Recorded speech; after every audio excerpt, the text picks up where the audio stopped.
Boa tarde, eu sou o Cláudio Lopes e no Espaço Livre de hoje recebemos para a nossa entrevista o diretor-geral do IF Sul de Minas, Campos Inconfidentes, professor Luiz Flávio Reis Fernandes. O Instituto Federal de Educação, Ciência e Tecnologia do Sul de Minas, Campos Inconfidentes, tem a sua origem no dia 28 de fevereiro de 1918, como Patronato Agrícola Visconde de Mauá.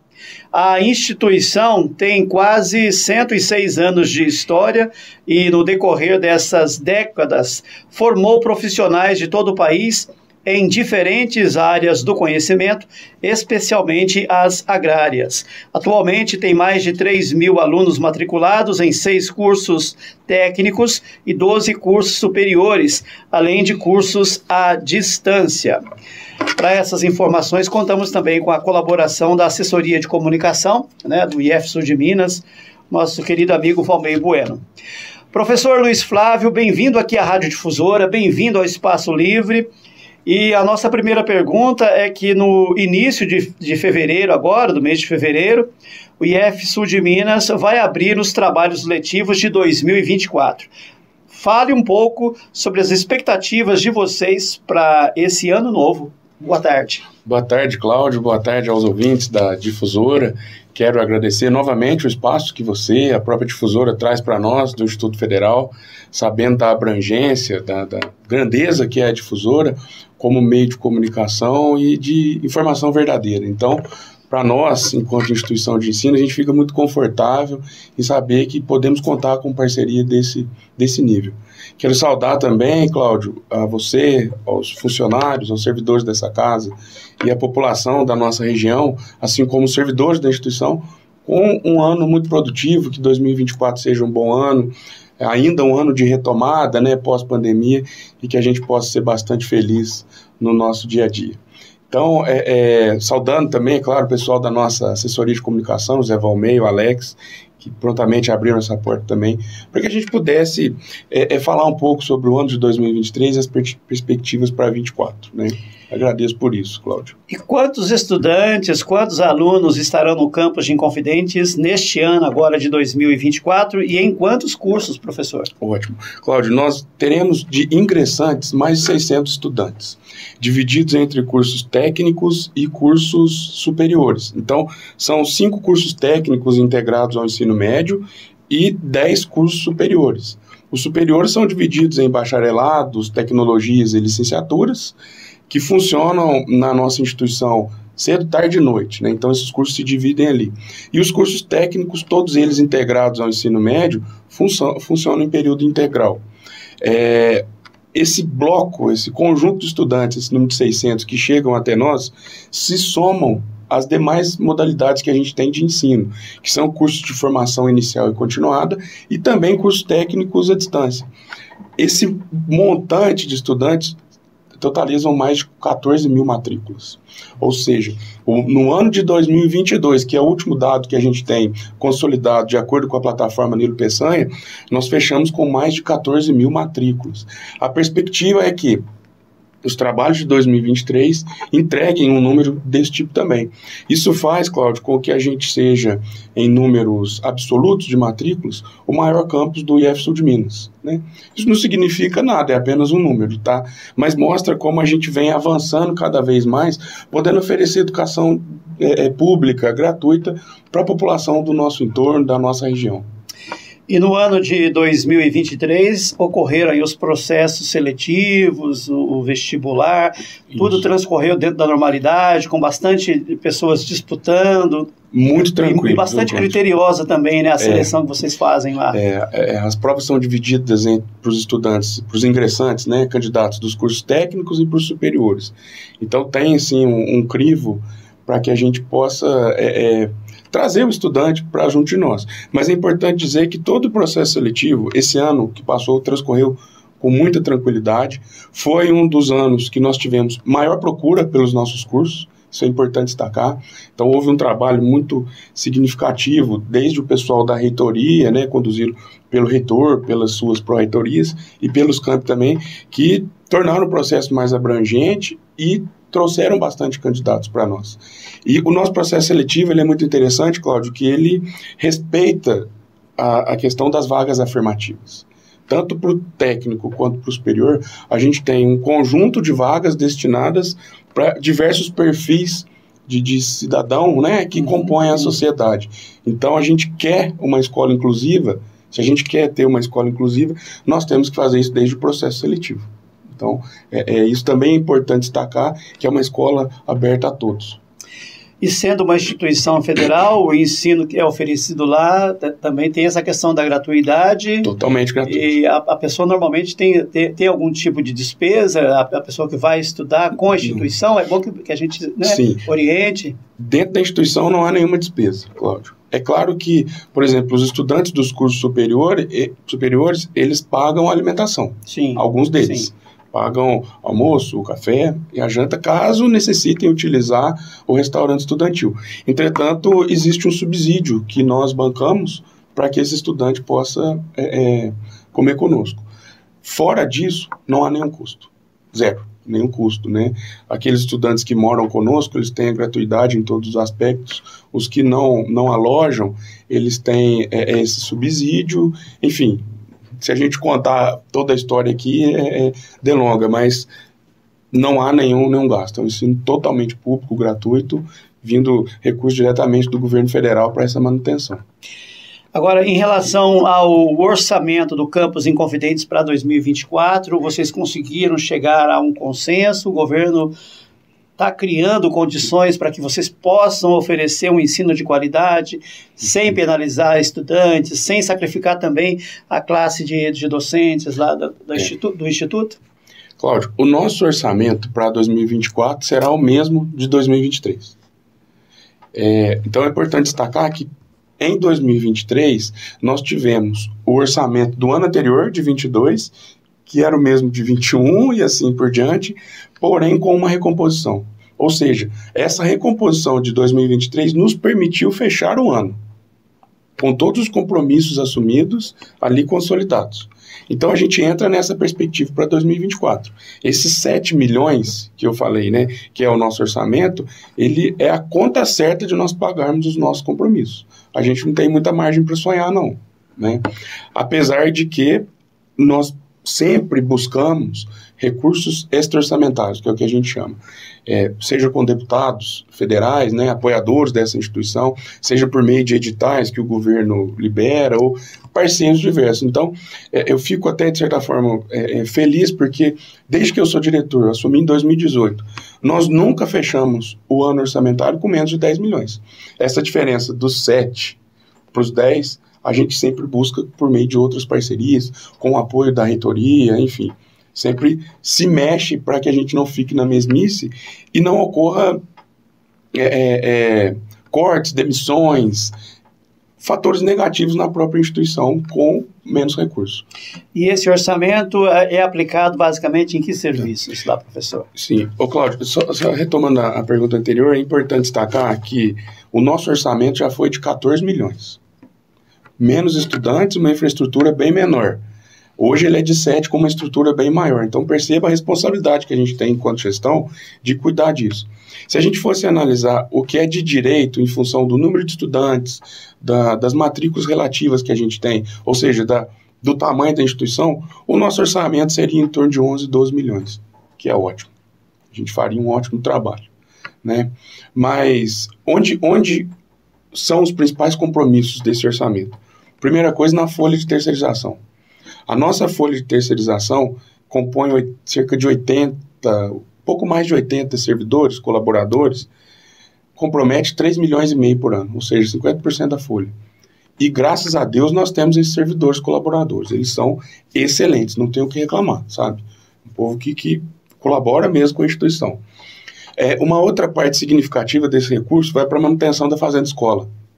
Então, muitos dos cursos utilizam o espaço da fazenda escola para atividades pedagógicas. Então, suinocultura, bovinocultura, café, enfim, dentre outros aspectos produtivos que o estudante está envolvido.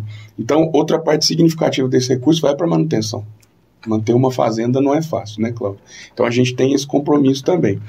Por outro lado, quando a gente investe na Fazenda Escola, a gente tem uma outra ferramenta de arrecadação, que a gente chama arrecadação própria. Então, quando o pessoal vai lá, compra o nosso queijo, o nosso doce de leite, que é muito bom, por sinal, me permite fazer uma propaganda, né?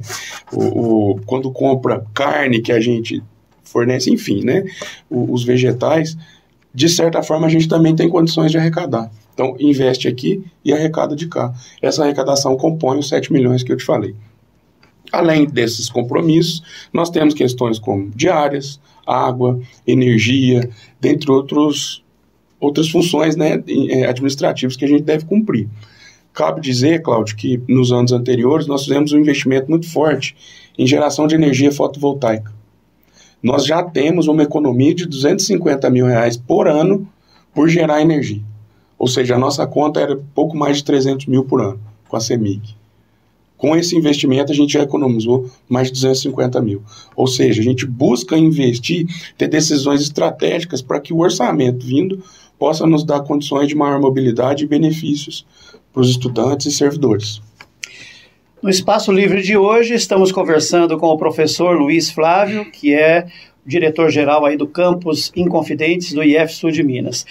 Professor, no que diz respeito à infraestrutura do campus Inconfidentes, que obras o senhor gostaria de destacar como mais importantes realizadas neste ano de 2023, no ano de 2023, e as que pretende entregar agora em 2024 para a comunidade? Cláudio, a gente sempre busca, a partir de um planejamento, junto às diretorias, às coordenadorias, deixar projetos prontos. Porque aí, com o projeto em mãos, se vem um recurso, a gente licita e executa. Então, muitas das manutenções prediais que a gente faz, novas salas de aula, espaços físicos, foram feitos de 2022 para trás. O que a gente tem de boas perspectivas para o ano que vem? E aqui não é promessa não, tá? Nós vamos tentar. Primeiro, uma estação de tratamento de esgoto para a instituição, porque não adianta a gente falar de sustentabilidade da boca para fora. O IF Sul de Minas é a terceira instituição mais sustentável do Brasil, de acordo com o índice que chama Green Metric. Então, a gente tem que sempre avançar nisso. Então, o projeto da estação de tratamento de esgoto está pronto e nós vamos buscar recurso ano que vem para que isso se consolide. Porque nós não queremos mais despejar efluente no Rio Mogi. Então, essa é uma ótima intenção nossa. Nós vamos buscar recurso para isso. É uma das perspectivas. Segundo, Cláudio, uma rádio. Nós tivemos, não sei se o Valmente falou, mas nós tivemos a concessão de uma rádio educativa. Então, dentro do escopo que a rádio educativa nos permite, e também para eu entender que é um espaço para expansão do próprio campus, nós vamos buscar recursos para que essa rádio entre em funcionamento. Temos também o funcionamento, de fato, da ecoterapia, inclusive mencionar Prefeitura de Bueno Brandão, Prefeitura de Inconfidentes e Prefeitura de Ouro Fino como parceiros nossos nessa iniciativa, que para o ano que vem com força para que a gente possa atender não só Inconfidentes, mas pacientes do entorno. Isso aí está praticamente certo, vai dar certo. E por último, que eu deixei por último para te falar, a construção do nosso auditório. Eu ficava muito incomodado, uma escola de mais de 100 anos não ter um auditório para formaturas e eventos.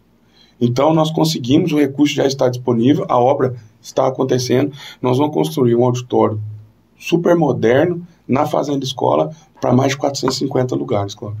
A obra está em andamento, deve ter próximo da metade. A perspectiva é que a empresa entregue essa obra setembro, outubro do ano que vem, e a gente possa, de fato, ter um espaço para colações de grau, atividades culturais, artísticas, não apenas do próprio Instituto, mas que sirva também de espaço para a região. Então, a gente entra dentro do aspecto da infraestrutura sonhando com isso. Além, é claro, da responsabilidade da manutenção dos nossos espaços. Laboratório, espaços administrativos, maquinário, como computadores, equipamentos de laboratório, calibrar esses equipamentos. Enfim, isso aí é uma responsabilidade que a gente já parte assim para 2024. No início deste ano, o governo federal mudou com a posse do presidente Lula. Na sua avaliação, qual a diferença deste governo com o anterior no que diz respeito ao tratamento com a educação no Brasil? Cláudio, a minha resposta ela é desprendida de qualquer ideologia política partidária. Tá? No governo anterior, nós sofremos muito com alguns cortes. né? E era público, inclusive do próprio presidente, que não era prioridade a educação pública, né? Não é difícil de perceber isso. Nós sofremos também com a pandemia, né, que calhou com o governo anterior. A pandemia mudou muita coisa, transformou o cenário da educação, não só aqui no IF Sul de Minas, mas também no Brasil.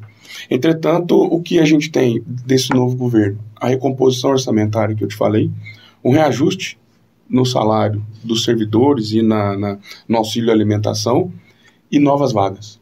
O Campus Inconfidentes receberá agora, nesse ano, 5 vagas docentes. É muita coisa para nós não podemos reclamar. Tanto é, Cláudio, os nossos números são bons que nós tínhamos direito a 2 vagas docentes. Graças a esses números, a gente chama de indicadores, nós recebemos 5. De acordo com uma ciência do reitor, que prontamente também entendeu a nossa demanda, foi parceiro mesmo do campus e pôde proporcionar isso. Então, é um novo momento da educação pública que a gente vivencia. É um governo que assiste, de fato, a educação pública. A gente já enxerga diretrizes sendo traçadas do governo federal para conosco. Ou seja, nós vamos sair daqui e vamos chegar aqui. Então, existe já um planejamento, um panorama. Percebe-se assim, né, dessa forma, que é um governo que vai continuar acreditando na educação pública. Nós ouvimos recentemente o presidente Lula declarar publicamente da inauguração de mais de 100 institutos federais Brasil afora. Quer dizer, é um governo que acredita na educação, né, aposta na educação como força de transformação. Mas nós não podemos esquecer da realidade. Nós precisamos de mais orçamento. O segmento técnico-administrativo, Cláudio, nosso, é um dos que tem o menor salário de todo o executivo federal. Precisa ser melhor atendido, né? Algumas condições ainda precisam ser melhor cuidadas para que a gente tenha excelência na educação, né? Não podemos esquecer disso, né? Como é uma fala apartidária, apolítica, a gente tem que também apontar nesses aspectos. Uma questão também que já chegou a ser discutido muito e foi propagado, até mesmo, isso foi verbalizado até pelo ex-presidente, isso ganhou as mídias sociais, que foi aquele entendimento de que as universidades, os institutos, eram redutos para a doutrinação de esquerda. Como que os professores encaram esse rótulo que recebem, que pertence à esquerda ou a outro segmento político, enfim? De certa forma, a gente via como tentar marginalizar o professor ou o meio educacional, que acho que não é isso, né? Não é isso, Cláudio. A gente tem um respeito pela questão democrática enorme, principalmente eu como gestor. Fato é que nós temos na instituição professores e técnicos administrativos que acreditam na ideologia de esquerda e da direita. E a gente convive harmonicamente. Ficou esse rótulo porque os institutos federais foram criados lá em 2008, no então governo do presidente Lula, o segundo governo, Fernando Haddad era o ministro da Educação. Então, criou esse rótulo. Não podemos mentir que não existem servidores de esquerda, como também tem da direita. E isso não é prejuízo para ninguém. Isso aí é lucro para a formação do estudante, que podem observar diversas formações. O que nós não admitimos e não podemos aceitar é que isso seja inserido na cabeça do estudante como verdade absoluta. A sala de aula não é um ambiente para doutrinação, né? Isso tem que ficar muito claro. É um ambiente democrático, de debate, em todos os aspectos, inclusive o político partidário, né? Porque é prejudicial para o estudante, para o profissional que está ali também como docente, para a sociedade como um todo, que exista uma extrema direita, assim como uma extrema esquerda também, uma esquerda que não consiga enxergar também os prós e os contras, os erros e os acertos, né? Qualquer radicalismo é prejudicial, né? O senhor está lá há quase 2 anos, quando foi empossado, né, pela segunda vez. Como diretor-geral do campus, qual o maior desafio que o senhor vê para gerir a instituição desse porte, né? É um desafio. cada decisão é um desafio, sabe, Cláudio? Então, eu acho que o principal desafio se concentra em tomar a decisão acertada. Porque a cada decisão que a gente toma, vai desagradar alguém, né? Olha só, nós temos 102 professores, 96 técnicos administrativos e quase 14 mil matrículas. Imagine, então, todo esse volume de pessoas, cada qual com seus anseios. E quando eu falo anseio, é no sentido positivo mesmo, buscando crescer, desenvolver, melhorar cada vez mais. Só que a gente tem limitação para tomar de decisões. Então, o principal desafio concentra nisso, é pedir para o Espírito Santo iluminar para que a gente possa tomar uma decisão mais acertada, que possa ser útil para a maior parte dos servidores e dos estudantes. O que tem por trás disso? O respeito a um ambiente democrático e plural, né? Isso também é um desafio, porque pode passar na cabeça do outro que a gente está sendo tendencioso para alguém, mas não é isso, né? A gente tem que trabalhar com respeito a todas as diferenças, combatendo a evasão na educação pública, fomentando, de certa forma, a pesquisa, a extensão, trazendo para próximo o futuro candidato, a família desse candidato, né? Mas, acima de tudo, esse desafio concentra na formação do cidadão. Nós somos uma instituição, esse ensino integrado, ele está muito relacionado ao íntegro também.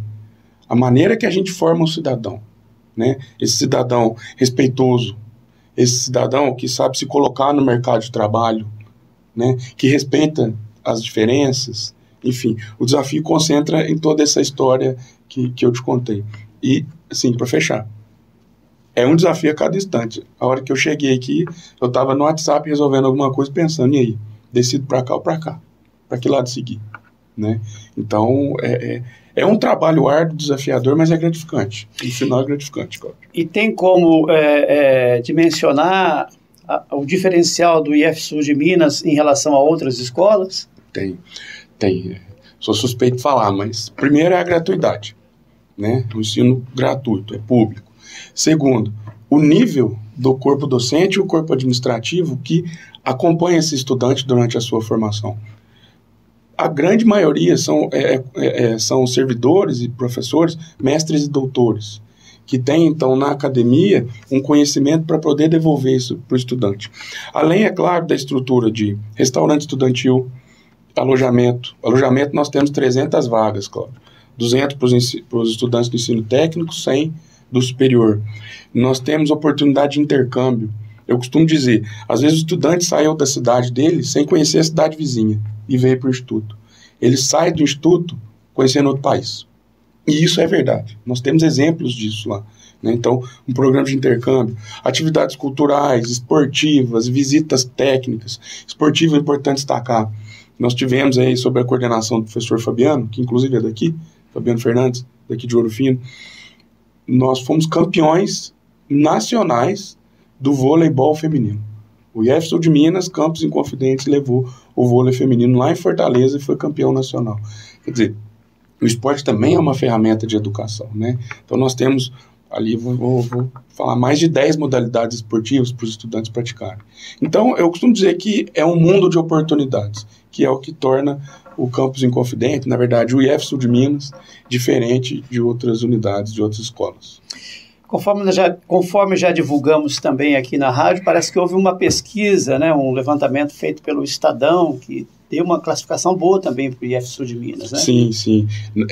São diversos rankings, sabe, Cláudio, que a gente sempre compara, mas a gente se baliza muito pelos dados que estão lá na plataforma Nilo Peçanha.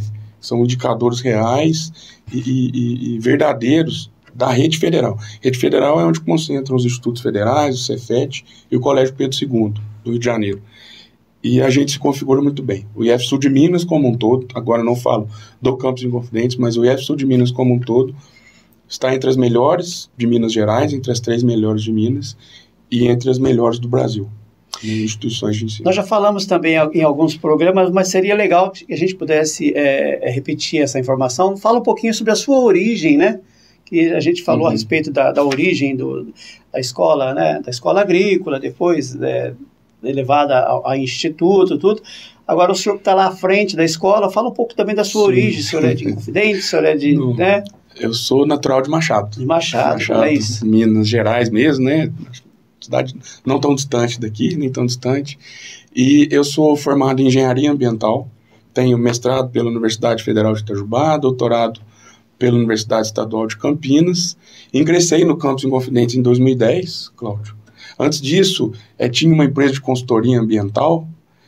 Trabalhei na Prefeitura Municipal de Machado como diretor de meio ambiente, mas por ser de família de muitos professores, meu pai, meus tios, meu avô foi funcionário da Escola Agrotécnica Federal de Machado, eu tive na formação da educação uma mira, né? Sempre almejei, de certa forma, ser professor. E aí, em 2009, passei no concurso aqui, nunca tinha vindo em Inconfidentes, não conhecia Ouro Fino, a região, vim para cá, prestei o concurso, graças a Deus fui aprovado em primeiro lugar, e estive em Inconfidentes desde então. No dia 6 de janeiro eu completo 14 anos em Inconfidentes.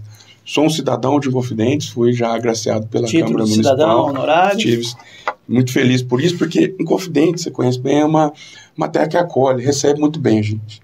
O pessoal que vem de fora é muito bem recebido lá. E eu me sinto muito à vontade em estar ali. Tanto é que nunca pensei em ir para Machado. Minha família está lá, a família da minha esposa toda lá. Mas a gente se sente tão acolhido, tão ambientado nesse espaço, que fica por ali. E quando que finda o mandato? Finda em 2026. 2026. Então tem chão ainda pela quase frente. 2 anos ainda. E quando a gente faz o que gosta, né, Cláudio? Apesar de a gente tem que ser sensato e saber que são erros e acertos, né? A gente sempre tem algo a melhorar.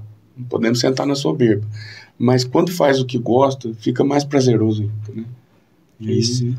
Eu, por exemplo, também já não sou de Ouro Fino, né? E eu já tive a honra de receber aqui o título de cidadão honorário ourofinense. E a gente se relaciona muito, né, com a sociedade, com a classe política, e não faltou convites para que eu ingressasse, né, também na política. Isso passa na sua cabeça? Participar da política de Inconfidentes, de alguma maneira? Cláudio, eu nasci num ambiente político, sabe?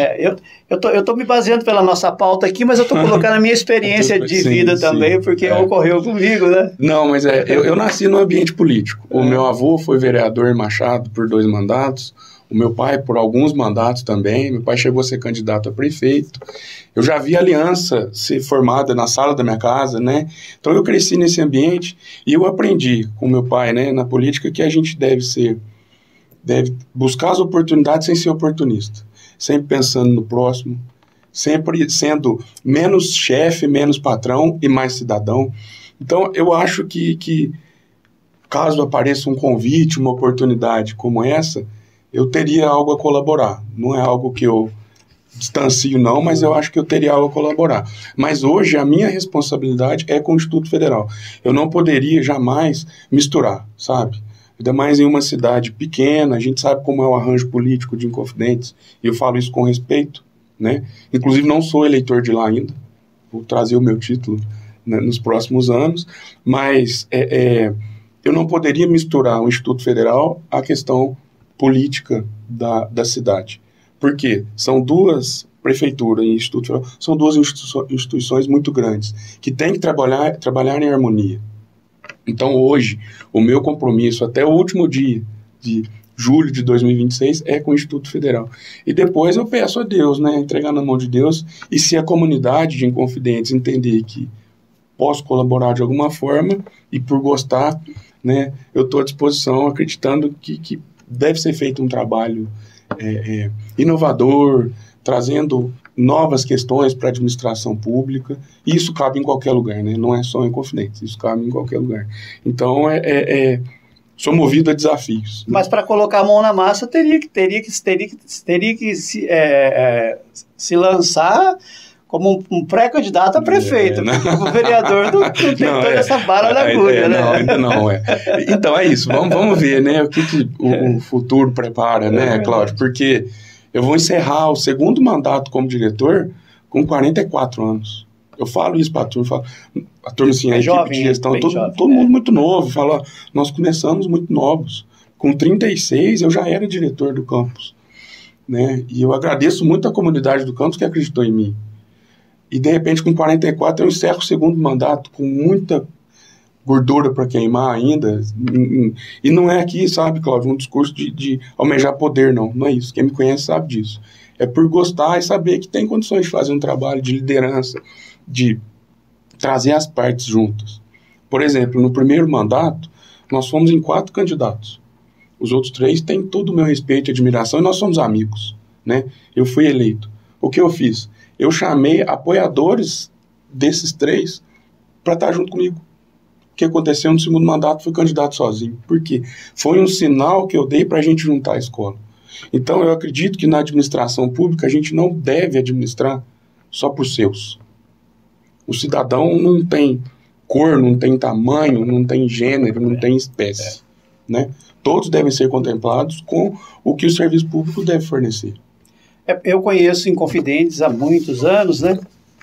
E eu lembro quando Inconfidentes tinha uma força, hoje não sei, a gente não tem essas informações em mãos, mas tinha uma força muito grande na cultura do alho. Aí Inconfidentes passou a se dedicar ao crochê, né? Sim. Creio que também até as malhas. Então, a economia de Inconfidentes, ela é uma economia assim, até pujante, até que forte. Mas o Inconfidentes também gira em torno do campus Inconfidentes do IF Sul de Minas, né? Sim. Que é a grande referência do município. Então, administrar o campo e administrar a prefeitura, nas duas situações, a pessoa tem que ter realmente condições de coragem, desprendimento, né, para poder fazer. Impulso, eu acho que vamos entregar na mão de Deus, ver o que o futuro prepara, mas hoje o foco é no Instituto Federal, é em relação aos estudantes, é no combate à evasão, é criar oportunidades para a sociedade por meio da educação. E depois, quem sabe, né? É isso aí. Então, nesses momentos finais do Espaço Livre, que estamos conversando com o professor Luiz Flávio Reis Fernandes, que é o diretor-geral do campus Inconfidentes, gostaria de deixar esses minutos finais para as suas considerações, seus agradecimentos, a sua mensagem a quem julgar necessário. Cláudio, eu quero te agradecer, a pessoa do Cláudio, e é claro, agradecer a difusora pelo espaço que sempre concede ao Instituto Federal, sabe? Eu fico muito feliz de saber que a gente tem parceiro com elevada credibilidade. Isso é muito importante para nós. Agradecer, é claro, a todos os familiares dos nossos estudantes que acreditam também na nossa instituição como instituição formadora. Não posso esquecer de agradecer pelo período de convívio, por assumir todos os desafios, toda a comunidade acadêmica do campus, passando pelos docentes, pelos servidores, pelos colaboradores. Cada figura como essa é muito importante para nós, sabe, Cláudio? Eu não faço nada sozinho, não. Pelo contrário, né? Se a gente não tiver um trabalho de base, uma turma que acredite na ideia, tudo para, né? Então eu preciso agradecer publicamente a cada um deles. E é claro, agradecer todo o entorno de Inconfidentes, né? Os municípios aqui parceiros, que também acreditam na gente. Fazer um apelo, um pedido para que a educação pública seja valorizada de fato. A educação é um instrumento de mudança social. E aqui a gente tem uma instituição de alto nível próxima, e que toda a credibilidade deve ser dada a ela, todo o respeito deve ser dado a ela. E por fim, desejar um 2024 de muito sucesso para todos nós, que Deus abençoe. Estamos começando ele agora, né? Começando agora, né? Que Deus guie os nossos passos para que a gente possa sempre pensar no próximo, pensar em servir, sem nenhum interesse próprio ou individual. Professor, muito obrigado pela participação aqui no Espaço Livre, que o senhor tenha muito sucesso agora em 2024 e que Deus continue iluminando as suas decisões. Amém. Lá. Eu posso mandar um abraço? Pode. Tem uma pessoa lá de Inconfidentes que é super fã da difusora, é a dona Bilala. Ela falou que liga aqui direto e conversa com os locutores. Um abraço para a dona Bilala. Para a dona Bilala, ela vai adorar. Também um abraço, é claro, para minha família, para minha esposa, meus filhos e todo mundo que sempre dá um respaldo pessoal, né, para que a gente fique de pé. Tá certo. Obrigado, Cláudio. O Espaço Livre de hoje termina por aqui. A seguir, na difusora, você acompanha o Rádio Serviço e em seguida vem aí o programa Vale Tudo. Para você, uma boa tarde, obrigado pela audiência e continue na Difusora FM 94.1.